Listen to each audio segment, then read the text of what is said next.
Assalamualaikum warahmatullahi wabarakatuh. Om Swastiastu, Salam, salam kebajikan, Namo Buddhaya. Izin memperkenalkan diri, nama saya Pepi Novitasari, NPM 22411084 dari kelas MNJ 22B. Pada video kali ini saya akan menjelaskan materi mengenai hakikat ekonomi pendekatan stakeholder. Pengertian stakeholder merupakan semua pihak di dalam masyarakat, baik itu individu, komunitas, atau kelompok. Masyarakat yang memiliki sebuah hubungan dengan kepentingan terhadap organisasi, perusahaan, dan permasalahan yang sedang dibahas.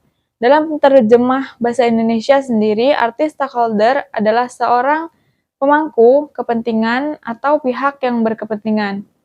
Stakeholder merupakan salah satu bagian penting sebuah organisasi yang memiliki peran secara aktif serta pasif untuk menjalankan tujuannya. Stakeholder sendiri dapat kita temui dimanapun, terutama dalam sebuah kegiatan bisnis sehingga setiap perusahaan tidak terlepas dari keberadaan tokoh terpenting tersebut. Jenis-jenis stakeholder berdasarkan posisi dan kekuatannya adalah 1. Stakeholder utama atau primer. Stakeholder primer merupakan stakeholder yang memiliki ikatan yang kuat hubungannya dengan penyusunan kebijakan, proyek, serta program. Mereka tersebut adalah bagian pihak penentu yang paling utama dalam sebuah aktivitas pengambilan keputusan perusahaan. Beberapa contoh stakeholder primer adalah masyarakat, tokoh masyarakat, serta manajer publik. 2. Stakeholder pendukung atau sekunder. Stakeholder sekunder adalah bagian yang tidak akan berhubungan langsung terhadap suatu program, dalam kebijakan atau sebuah proyek. Namun, stakeholder sekunder mempunyai rasa simpati dan kepedulian sehingga banyak dari mereka turut serta dalam mengemukakan pendapatnya yang berpotensi mampu mengubah sikap stakeholder primer serta keputusan resmi pemerintah. Beberapa contoh stakeholder sekunder adalah lembaga pemerintah, LSM, perguruan tinggi, dan pengusaha. 3. Stakeholder kunci. Stakeholder kunci adalah bagian kelompok eksekutif yang memiliki wewenang resmi atas pengambilan keputusan. Contoh dari stakeholder kunci adalah dalam sebuah proyek pemerintah daerah kabupaten yaitu pemerintah kabupaten, DPRD kabupaten, serta dinas yang bertanggung jawab langsung atas proses proyek tersebut. Jenis stakeholder dalam dunia bisnis terbagi menjadi dua bagian, yaitu internal stakeholder dan external stakeholder. Internal stakeholder adalah bagian kelompok stakeholder yang berada di dalam suatu bisnis yang terpengaruh secara langsung oleh suatu hasil bisnis yang dilakukan oleh perusahaan.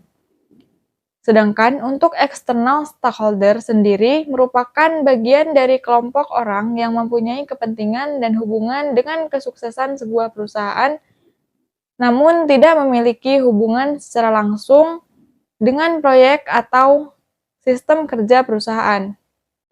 Investor dan kreditur.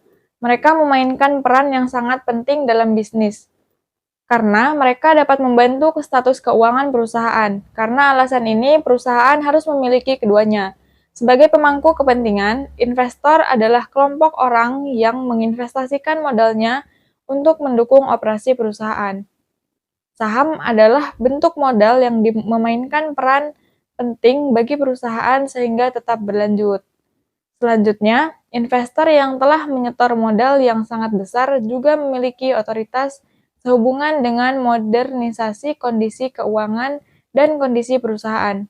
Sementara kreditur atau bank adalah lembaga keuangan yang memainkan peran penting dalam memberikan pinjaman kepada bisnis di modal komersial mereka.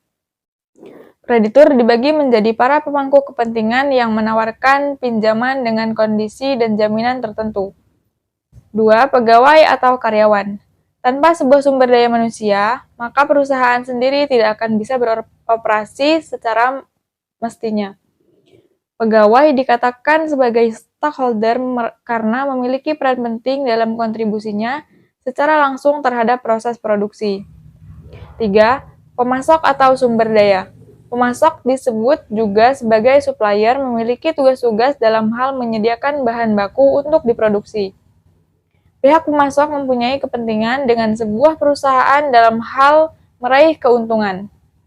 Untuk itu, keberhasilan untuk pemasok bergantung pada hasil usaha dari perusahaan manufaktur. Peran penting dari pemasok dalam sebuah perusahaan tidak dapat digantikan. Tanpa adanya pihak pemasok, maka sebuah perusahaan tidak bisa menjalankan produksi. Pihak lembaga swadaya masyarakat yang berfokus dalam dampak, rencana, atau manfaat atau suatu kebijakan. Perguruan tinggi, bagian kelompok akademisi yang memiliki pengaruh dekat terkait proses kebijakan yang diambil pemerintah. Pengusaha atau badan usaha yang memiliki hubungan langsung dengan permasalahan. Sekian materi yang dapat saya sampaikan, semoga bermanfaat. Saya akhiri, wassalamualaikum warahmatullahi wabarakatuh. Om Swastiastu, salam kebajikan, namo buddhayo.